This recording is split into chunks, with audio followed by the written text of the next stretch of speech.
में और माता आशा मनीषा देवी के श्री चरणों में मैं कोटि कोटि प्रणाम करती हूँ और उपस्थित सभी सद्भाविक श्रोताओं को मेरा प्रणाम।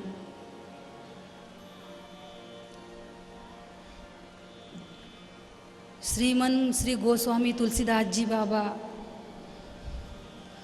अपनी निज भाषा में, अपनी मातृभाषा में अब सोरठा लिख रहे हैं। कल हमने मंगलाचरण देखा। जो मंगलाचरण हुआ वह पूरा संस्कृत में हुआ। कल हमने देखा ना, 7 श्लोक पूरे संस्कृत में थे। अर्थात इसका अर्थ क्या? मंगलाचरण जो होगा वह संस्कृत में, इसका अर्थ यह है कि यह संस्कृति हमें मंगल आचरण पढ़ाएगी। कल हमने मंगलाचरण देखा ना, मंगल आचरण सा मंगलाचरण। ये संस्कृति, यह भारतीय परंपरा, यह भारतीय संस्कृति हमें बरबस कहेगी कि तुम मंगल आचरण करो। मंगल आचरण, मंगल आचरण सा मंगलाचरण, ये भारतीय संस्कृति हमें बरबस कहेंगी। ध्यान देना मेरे भाई बहन, और कोई संस्कृति की इतनी गारंटी नहीं है। कई संस्कृति आई और कई गई। बॉबीलोन, ग्रीक, इजिप्शियन, रोमन, कई संस्कृति आई और कई गई। कई विचार साहित्यिक आए और कई गए, लेकिन जिसका नाम सनातनी संस्कृति है, जिसका नाम वैदिक संस्कृति है, हम बहुत भाग्यशाली है कि इस संस्कृति में हमारा जन्म हुआ। जिसकी भाषा संस्कृत है, हमारी भाषा संस्कृत है, देव भाषा है संस्कृत, और उसी संस्कृत से सर्व भाषाओं का जन्म हुआ। उसी संस्कृत से, संस्कृत सर्व भाषाओं की जननी है, जनेता है। तो मंगलाचरण जो हुआ वह संस्कृत में हुआ, लेकिन अब तुलसी जी बाबा अपनी भाषा में, अपने ग्राम्य गिरा में, अपनी निज भाषा में सोरठा लिख रहे हैं। और इसमें मजा यह है कि अब जो सोरठा लिख रहे हैं ना, तो तुलसी जी बाबा किसी भी देवताओं को न छोड़ते हुए सभी से कुछ न कुछ मांग रहे हैं। अब सोरठों में सभी से कुछ न कुछ मांग रहे हैं। गुरुदेव से नहीं मांगा, लेकिन 4 सोरठों में सभी से कुछ न कुछ मांगा। मंगलाचरण जो किया उसमें किसी से कुछ नहीं मांगा, सीधे प्रणाम की परिभाषा है। सबको प्रणाम किया, सबको वंदन किया, आगे बढ़े। यानी साधन की परिभाषा में उतरेंगे हम तो मांगना मना है। साधना की परिभाषा में उतरेंगे तो मांगना मना है, लेकिन जब हम अपनों से अपनी भाषा में बात करेंगे तो मांगे बिना नहीं रहेंगे। बात को ध्यान से सुनना और समझना भी। जब हम अपनी भाषा में अपने से बात करेंगे तो मांगे बिना नहीं रहेंगे। जैसे माँ सामने खड़ी हो, माँ सामने खड़ी हो और हम बालक है,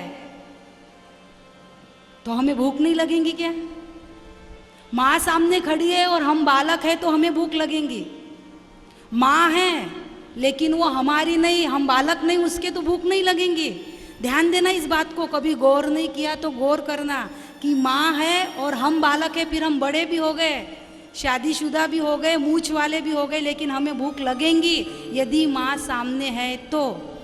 और ऐसा हुआ है, ऐसा हुआ है सुंदरकांड में, हुआ है ना।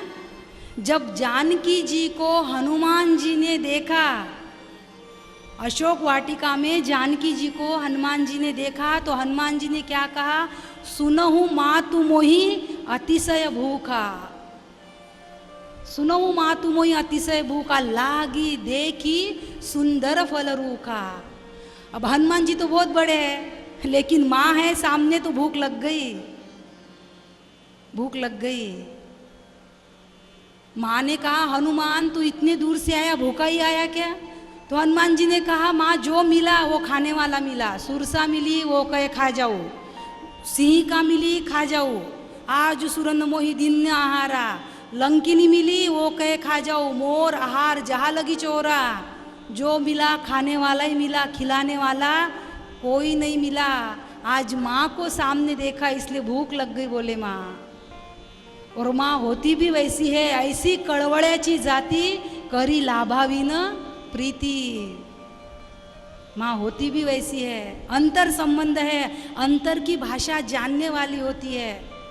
तो जब हम अपनों के साथ अपनी बात करेंगे, अपनी भाषा में बात करेंगे, तो हम मांगे बिना नहीं रहेंगे।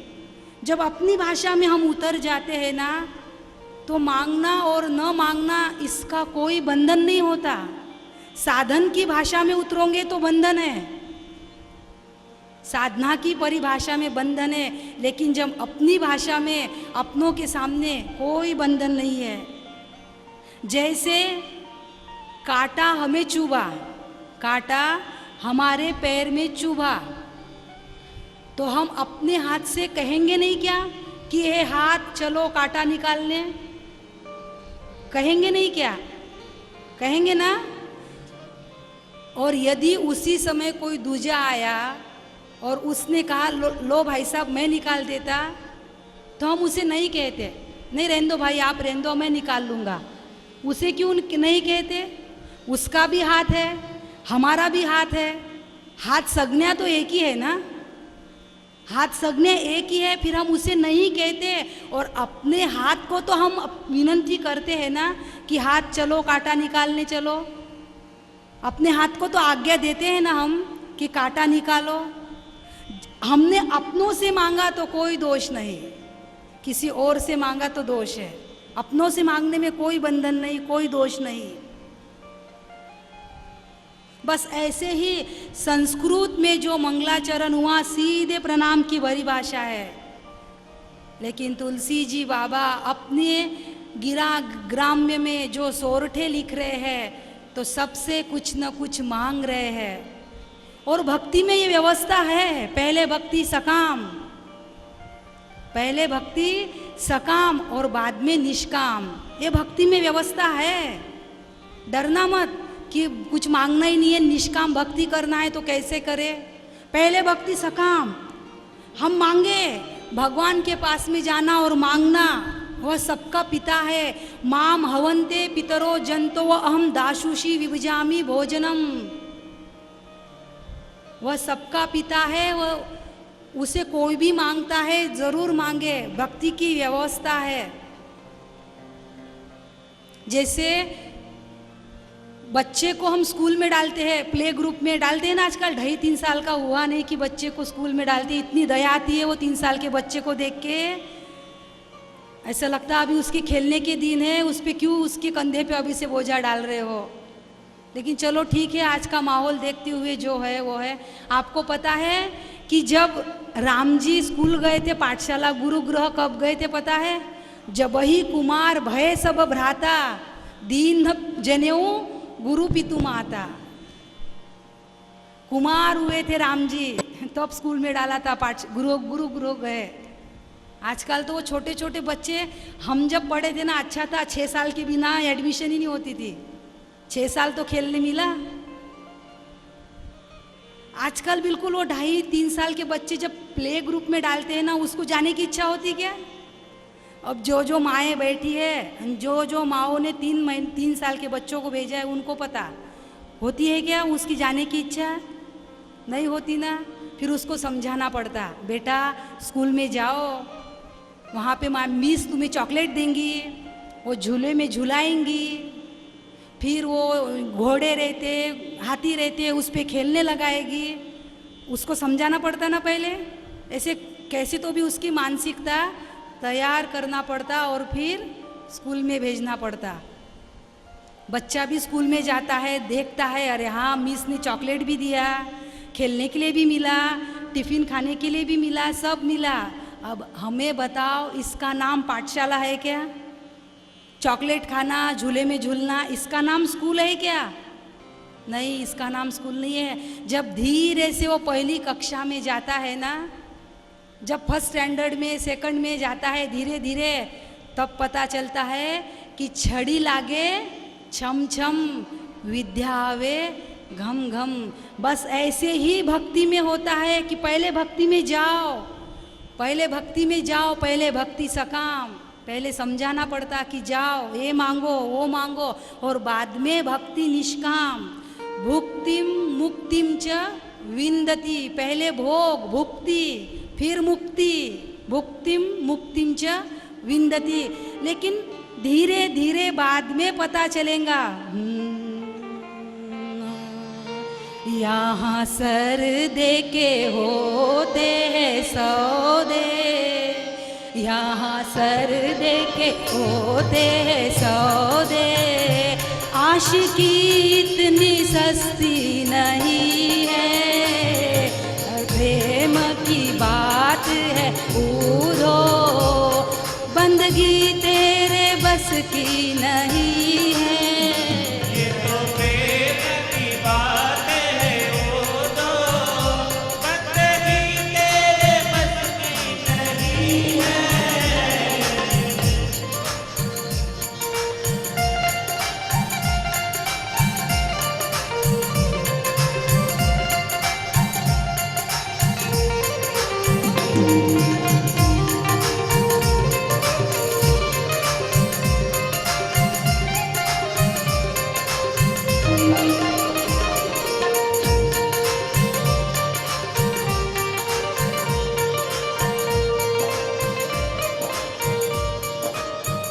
प्रेम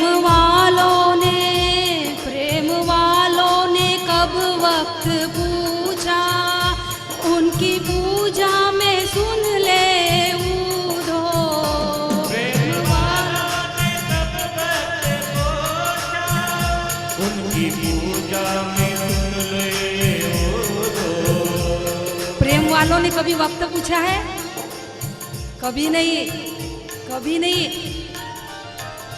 जहाँ दम दम में, जहाँ दम दम में होती है पूजा, जहाँ दम दम में होती है पूजा, जहाँ दम दम में होती है पूजा, सर झुकाने की फुर्सत नहीं है।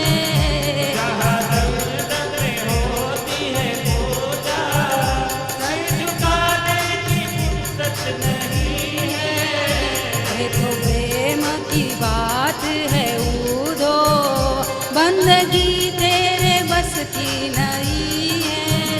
प्रेम की बात है ऊधो, बंदगी तेरे बस की नहीं है।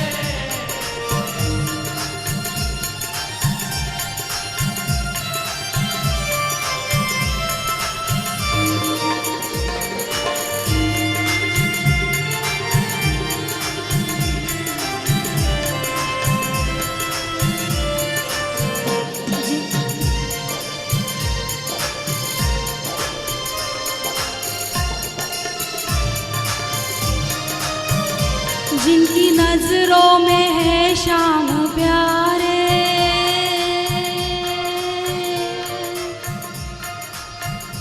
जिनकी नजरों में है शाम प्यारे, वो नजर फिर तरसती नहीं है। जिनकी नजरों में है शाम प्यारे, वो तो रहते हैं जग से निराले। जिनकी नजरों में है शाम प्यारे, वो तो रहते हैं जग से नियारे। जिनकी नजरों में है शाम प्यारे, वो तो रहते हैं जग से निराले। जिनकी नजरों में मोहन समाए, जिनकी नजरों में मोहन समाए, वो नजर फिर तरसती नहीं है। जिनकी नजरों में मोहन समाए, वो नजर फिर तरसती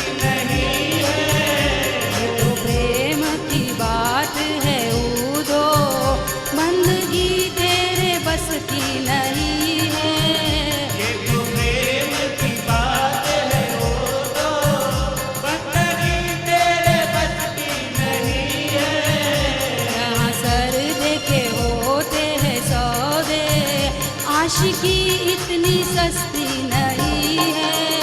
जहाँ मेरे होके सोए, बंदगी तेरे बस की नहीं है। तो प्रेम की बात है वो तो, बंदगी तेरे बस की नहीं है। बंदगी तेरे बस की नहीं है। ओ बंदगी तेरे बस की नहीं है। जहाँ दम दम में होती है पूजा, सिर झुकाने की फुर्सत नहीं है। लेकिन पहले भुगती, पहले जाओ, पहले मांगो। लेकिन धीरे धीरे धीरे धीरे पता चलेगा कि भक्ति जब निष्काम होने लगती है तब परमात्मा कितनी परीक्षा लेता है, तब पता चलता है। पहले तो सब मिलेगा, खेलने को मिलेगा, सब मिलेगा, सकाम भक्ति में सब मिलेगा, लेकिन बाद में हमारा तेल निकलेगा। परमात्मा जीव की बहुत परीक्षा लेता है पहले। बाद में जीव जब साधक बनता है ना, तो उसके साधना की परीक्षा लेता है, बहुत परीक्षा लेता है। जब वह साधक सिद्ध बनता है तो उसके सिद्धि की परीक्षा लेता है। और सबसे अंतिम उसके भरोसे की, उसके विश्वास की परीक्षा लेता है। सबसे आखिरी परीक्षा परमात्मा की, उसके विश्वास की। कहीं इसका विश्वास डावाडोल तो नहीं हो रहा, कहीं ये फिसल तो नहीं रहा, डावाडोल तो नहीं हो रहा इसका विश्वास। बहुत तड़पाता है, क्योंकि पूरे देहाभिमान को मिटाना होता है। जब तक देहाभिमान मिटता नहीं ना, जब तक तेरी खुदी न मिटे खुदा नजर ना आएगा। लेकिन ये बहुत बात की बात है। पहले भक्ति सकाम, कई भक्तों का अनुभव है कि जो मांगोगे परमात्मा इच्छा पूरी करता है, कई भक्तों का अनुभव है। लेकिन हम धीरे धीरे धीरे मांगने से ऊपर उठे। मांगे हम, क्योंकि हम बिना मांगे नहीं रह सकते, हमें पता है, इसलिए मांगे। लेकिन कैसा मांगे, कैसा मांगे, इस दृष्टांत से हम समझने का प्रयास करें कि कैसा मांगे। राष्ट्रपति का जन्मदिन था, वर्धापन दिन राष्ट्रपति का। राष्ट्रपति को लगा कि आज मेरे जन्मदिन पे मैं कुछ ऐसा करूं, कुछ तो भी करूं। तो उसको लगा, उन राष्ट्रपति को, कि क्या करना चाहिए, किसी दीन दुखियों की, किसी गौर गरीब की, दीनों की मदद करनी चाहिए, जो बहुत दुखी है, जो त्रस्त हो गए, ऐसों की मैंने कुछ तो भी सेवा करनी चाहिए, मदद करनी चाहिए।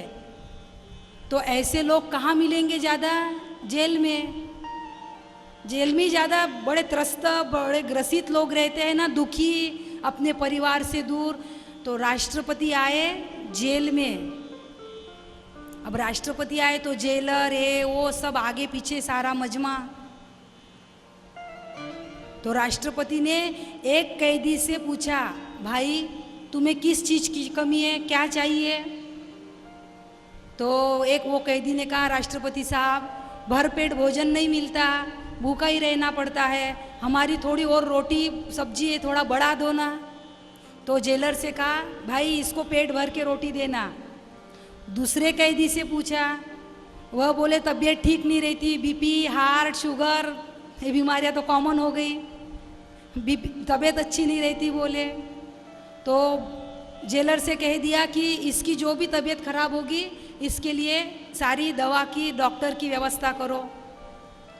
तीसरे से पूछा, क्या चाहिए? उसने कहा, ठंड के दिन है, अभी तो नहीं है तब हो गए, ठंड के दिन है, ठंडी से ठिठुरता हूँ, इसलिए एक दो कंबल और मिल जाए तो थोड़ी तबीयत अच्छी रहेगी। एक एक से ऐसे पूछते पूछते जेलर पहुँचे एक व्यक्ति के पास। उस व्यक्ति से पूछा, भाई तुझे क्या चाहिए? तो इतना बुद्धिमान था, उसने इतना सुंदर मांगा, इतना बढ़िया मांगा। उसने क्या कहा राष्ट्रपति से कि राष्ट्रपति साहब आप क्या नहीं कर सकते, अब मैं आगे से कोई गुनाह अपराध नहीं करूँगा। अब जो ये मेरी सज़ा शेष रह गई है ना, उसे माफ़ कर दो और मुझे रिहाई कर दो ना यहाँ से। मुझे इस जेल से मुक्त ही कर दो, इस बंधन से मुक्त कर दो। अब राष्ट्रपति क्या न करे, राष्ट्रपति क्या न करे। उस बुद्धिमान ने इतना बढ़िया मांगा, इतना बढ़िया मांगा कि आप मुझे मुक्त ही कर दो ना इस जेल से। ये रोटी कपड़ा ये ठीक है, ये ज़रूरत है, बहुत अच्छी बात है, ये मांगा। लेकिन हम परमात्मा से मांगे सब विषय में, लेकिन इस शरीर के इस भौतिक विषय में मांग के क्या करें। उस बुद्धिमान ने इतना बढ़िया मांगा राष्ट्रपति से, और राष्ट्रपति क्या न करे, मुझे मुक्त कर दो ना। कितनी आपकी दया होगी, कितनी आपकी कृपा होगी। हम इस शरीर के विषय में, भौतिकता के विषय में मांगते हैं, मांगो, लेकिन क्या फायदा, क्या आखिर इसके विषय में मांग के। सब छोड़ के जाना है ना। जे जे असेल संचिती, जे जे असेल संचिती ते न टळे कल्पांती। तुकाराम जी के वचन है कि जे जे असेल संचिती, हमारे संचित में, प्रारब्ध में जो होगा ना, वह कल्प के अंत तक नहीं टलेगा। कल्पांती यानी कल्प के अंत तक। और एक कल्प पता है आपको कब अंत होता है? एक कल्प का अंत कितने कितने कितने लाख साल बाद होता है पता है क्या? ये जो अभी कलयुग चल रहा है ना, इसकी आयु मर्यादा है 4,32,000। कलयुग की आयु मर्यादा 4,32,000। इससे द्विगुना द्वापर की यानी 8,64,000।